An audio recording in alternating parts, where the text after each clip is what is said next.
30 mars 1981, John Hinckley tente d'assassiner le président américain. Pendant le procès, son avocat affirme que John est schizophrène et que les traces de cette maladie sont détectables sur les images de son cerveau. Non coupable, déclare le juge. Un premier cas de neurodroit, la fusion entre fonctionnement du cerveau et justice. Rendez-vous à Bois-Blanc dans un centre de radiologie pour voir comment des images du cerveau sont obtenues dans une IRM. L'IRM a un champ magnétique 20 000 à 40 000 fois supérieur à celui de la Terre. C'est donc un aimant très puissant. Cet appareil nous permet d'obtenir des images inédites du cerveau en temps réel. La durée d'acquisition d'un cerveau anatomique dure à peu près entre 15 et 20 minutes, mais parce qu'on fait plusieurs séquences. Donc Direction Paris, à l'Institut de biologie Paris-Seine. Maya, en France, ça existe le neurodroit ? Ben non Alice, les neurosciences n'ont jamais été utilisées lors d'un procès en France. Le CCNE est contre l'utilisation de cette méthode en justice. Un problème d'éthique apparemment.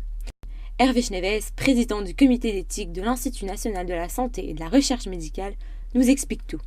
Les neurosciences et les gens qui font des neurosciences aimeraient bien contribuer à rendre une meilleure justice. Pour faire de l'imagerie cérébrale aujourd'hui, de l'IRM fonctionnelle, eh bien il faut répéter la tâche plusieurs fois et il faut que la tâche dure plusieurs minutes. Ça se fait dans des conditions de laboratoire et donc on va avoir des images qui vont être moyennées. C'est absolument pas les conditions habituelles dans lesquelles un sujet prend une décision. L'utilisation de l'imagerie cérébrale pour déterminer la culpabilité d'une personne, c'est une idée simpliste qui est venue évidemment dans la tête de décideurs qui ne connaissent pas l'imagerie cérébrale. Et de la même façon que la détection du mensonge par le détecteur de mensonges, c'est quelque chose qui n'a jamais été scientifique.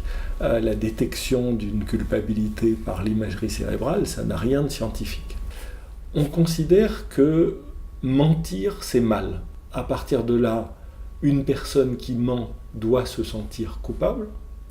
À partir de là, une personne qui se sent coupable ressent un certain nombre d'émotions qui ressortent de la honte de se sentir coupable. Et ces émotions qui sont de l'ordre de la honte et de savoir qu'on est coupable vont se traduire par des tremblements, par une augmentation de la fréquence cardiaque, par des sudations. Mais dans la vraie vie, ça ne fonctionne pas. Je serais très étonné qu'un jour, les neurosciences soient vraiment convoquées au tribunal.